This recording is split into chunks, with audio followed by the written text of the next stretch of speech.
வணக்கம். இது வரைக்கும் நம்ம நாடி பரிசோதனையோட 5 மூலகங்கள் துடிப்பில்லை அப்படின்னா என்ன செய்யலாம் அப்படிங்கிறத பார்க்குறோம் இல்லையா. ஒவ்வொரு மூலகமும் துடிப்பில்லை அப்படின்னா ஒவ்வொரு துடிப்பில்லாத மூலகத்தை புள்ளி எப்படி தேர்வு செய்யணும் அப்படிங்கிறதையும் பார்த்துட்டோம். இதுக்கப்புறம் நம்ம இதே அக்குபஞ்சருடைய நோயறிதல் முறையில் மற்றொரு விதமாக கேட்டறிதல், பார்த்தறிதல், இதெல்லாம் தொட்டறிதல் 3 விஷயம் இருக்குது. கேட்டறிதல், பார்த்தறிதல், தொட்டறிதல். தொட்டறிதல் நாடி பரிசோதனை, கேட்டறிதலும் பார்த்தறிதலையும் சேர்த்து நான் உங்களுக்கு அடுத்த வகுப்பில் இன்னும் ஒரு 2-3 நாட்கள் கழித்து நான் நிதானமாக கேட்டறிதல் முறையும் சொல்லி கொடுக்குறேன். அதுக்கப்புறமா அந்த கேட்டறிதல் முறை முடிஞ்சதுக்கப்புறமா நம்ம சிகிச்சைக்கான புள்ளிகளை எப்படி தூண்டல் செய்கிறது, எப்படி லொக்கேட் பண்ணுறது அப்படிங்கிறதையும் நம்ம கற்றுக்கணும். சரிங்களா? அது வரைக்கும் நாடி பரிசோதனையோட 5 மூலகங்களுடைய துடிப்பின்மை இல்லைன்னா துடிப்பின்மையில் எப்படி நம்ம புள்ளி தேர்வு செய்யணும் அப்படிங்கிறத நிறைய கைகள் தினமும் நீங்கள் பார்க்குற ஒரு நாளைக்கு ஒரு 10-20 நபர்கள் இல்லை 100 நபர்கள் வரைக்கும் கூட நீங்கள் ப்ராக்டிஸ் பண்ணலாம். ப்ராக்டிஸ் பண்ணிகிட்டே இருந்தீங்கன்னா அந்த மூலகங்கள் 1, 2, 3, 4, 5 இப்படி 5 மூலகங்களையும் துடிப்பு இல்லை அப்படிங்கும்பொழுது எப்படி புள்ளிகளை தேர்வு செய்கிறது அப்படிங்கிறது ரொம்ப ஈஸியாக உங்களுக்கு ப்ராக்டிஸ் ஆகிடும். அதுக்கப்புறம் நீங்கள் புள்ளி தூண்டல் கற்றுக்கிட்டீங்க அப்படின்னா ஈஸியாக நீங்கள் ரொம்ப ஃபாஸ்ட்டாக ட்ரீட்மெண்ட் கொடுக்கறதுக்கு யூஸ் ஆகும். சரிங்களா? சரி, இன்றைக்கி நம்ம பார்க்க போகிற டாபிக் நிறைய முக்கியமான விஷயங்களை பற்றி பார்க்க போகிறோம். என்ன அப்படின்னா செல்லுடைய செயல்பாடுகள் என்ன, நம்ம உடம்புல கழிவுகள் எப்படி தேங்குது, அதை செல் எப்படி வெளியேற்றுது அப்படிங்கிறத பற்றின ஒரு ஷார்ட் ஃபார்ம் கொஞ்சம் ஒரு பகுதியை மட்டும் இன்றைக்கி பார்ப்போம், நாளைக்கு மீதி பகுதியை பார்ப்போம். அதுக்கு முன்னாடி ஒரு சில விஷயங்கள் மற்ற விஷயங்களை பற்றியும் நம்ம தெரிஞ்சுக்குவோம். என்ன அப்படின்னா அக்குபஞ்சர் மருத்துவம் திருக்குறளில் அக்குபஞ்சர் மருத்துவத்தை பற்றி அதாவது திருவள்ளுவர் அக்குபஞ்சர் மருத்துவத்தை தான் பிற மருத்துவங்கள்லேயே தனித்துவமாக பார்க்குறாரு அப்படிங்கிறத நம்ம தெரிஞ்சுக்கிட்டோம்.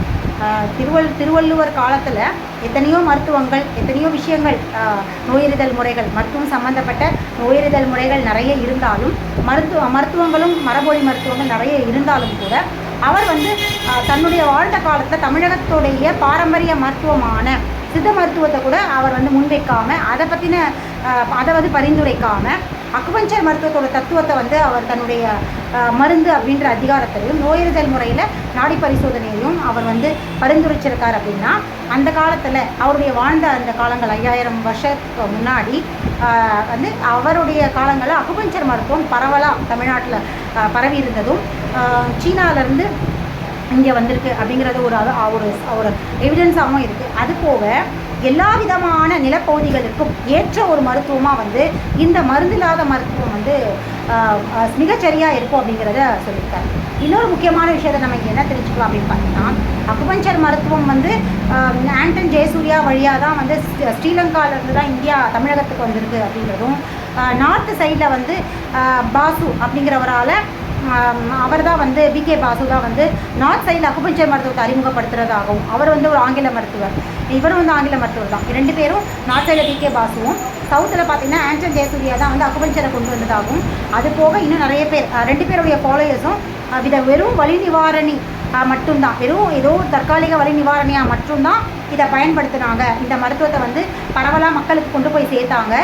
சார்பு மருத்துவமாக, அதாவது ஆங்கில மருத்துவத்தோடு சேர்ந்து கலப்பு மருத்துவமாகவும் பிற மரபொழி மருத்துவங்கள் சித்தா, ஆயுர்வேதா மாதிரியான அந்தந்த பகுதிகளை, சவுத்துனா சித்தா, நார்த்துனா ஆயுர்வேதா போன்ற மருத்துவங்களோட இணைச்சு தான் இந்த அக்குபஞ்சர் மருத்துவத்தை ப்ராக்டிஸ் பண்ணிட்டு இருந்தாங்க அப்படிங்கிற ஒரு விஷயமும், அது போக அக்குபஞ்சர் மருத்துவம் மேக்னெட்டிக் அக்குபஞ்சர், அதுக்கப்புறம் அதாவது கந்தகத்து வழியாக தூண்டி விடுறது, கந்தக ஊசிகள் வழியாக தூண்டி விடுறது, இல்லை பல ரசாயன கெமிக்கல்ஸ் அந்த ஊசியில் ரசாயன மருந்துகள் தடவி அது வழியாக தூண்டி விடுறது, இன்னும் பல வழிகள், கப் தெரப்பி, இன்னும் மல்டி நீட்லிங், உடம்பு முழுக்க 30-40 ஊசிகள் போட்டு எந்த பிரச்சனையை சொல்கிறாங்களோ அந்த பகுதிகளில் அதிகமான ஊசிகளை போட்டு அந்த மாதிரியான ஒரு மல்டி நீட்லிங் ப்ராசஸ், இந்த மாதிரி தான் அக்குபஞ்சர் மருத்துவம் இந்தியாவுக்குள்ளே இருந்தது.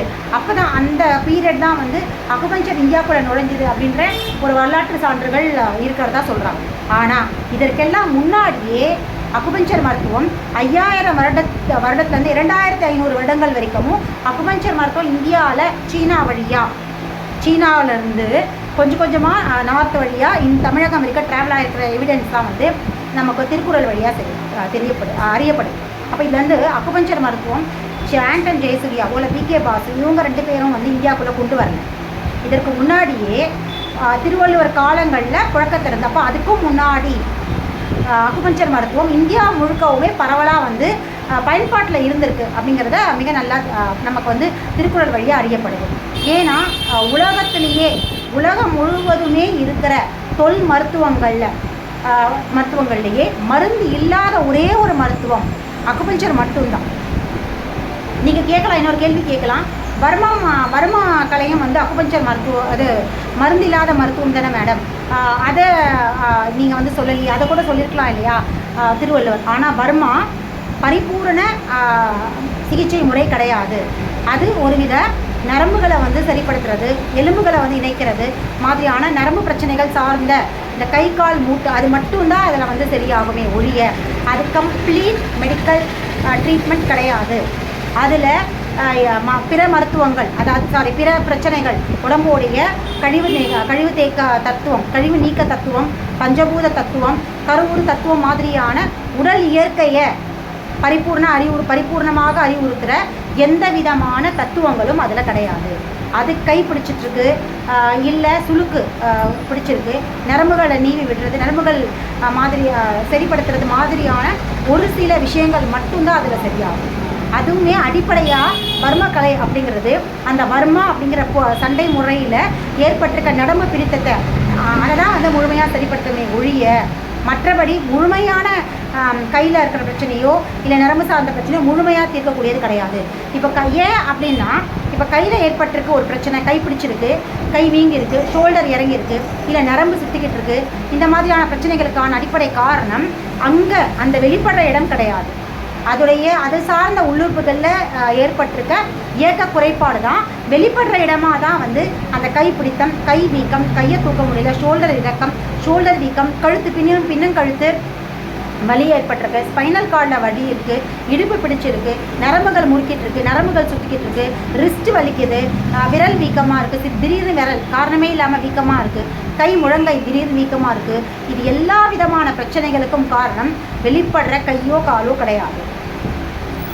இதற்கான உள்ளுறுப்புகளுடைய இயக்க குறைபாடும் கழிவுகளுடைய தேக்கம் தான் காரணம். ஸோ வர்மாவில் குணப்படுத்துறது எல்லாமே அந்த வர்ம போர்க்கலையில் ஏற்படுற பிரச்சனைகளை, அதாவது அந்த முடுக்கி விடுறதோ இல்லை பிடித்தத்தையோ திரும்பவும் அதே கலையில் கொண்டு ரிலீஸ் பண்ணுறது மட்டும்தானே தவிர உடம்புடைய கழிவு தேக்கத்தினாலேயோ உடம்புல இருக்கிற உள்ளுறுப்புகளுடைய இயற்கை குறைபாடுனாலேயோ ஏற்படுற உடம்பு சார்ந்த பிரச்சனைகளை தீர்க்கக்கூடிய ஒரு வைத்திய முறையே கிடையாது.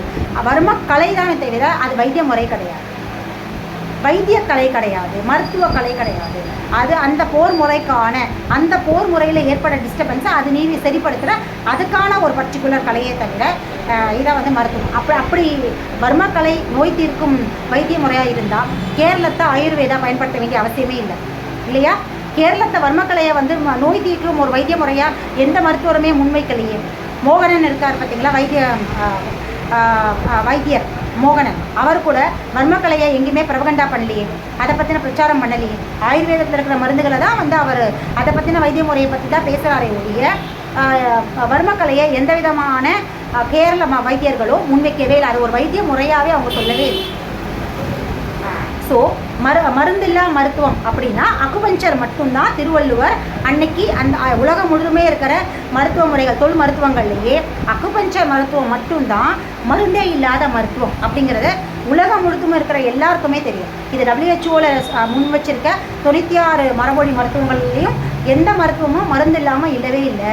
அதே மாதிரி அது இல்லாமையும் இன்னும் ஏகப்பட்ட மருத்துவங்கள் பழங்குடி இனர்களால் இன்னும் பின்பற்றப்பட்டிருக்கு, இல்லை நிலப்பகுதியில் இருக்கிற விவசாய குடிகள்னாலையும் இல்லை சாதாரண பாமர மக்கள்னாலையும் இன்னும் எத்தனையோ பகுதிகளில் குறிஞ்சி, மருதம், நெய்தல், பாலை போன்ற திணைகள் இருக்கிற பகுதிகளில் பின்பற்ற மருத்துவங்கள்லேயும் சரி மருந்து இல்லாத எந்த மருத்துவமே கிடையாது.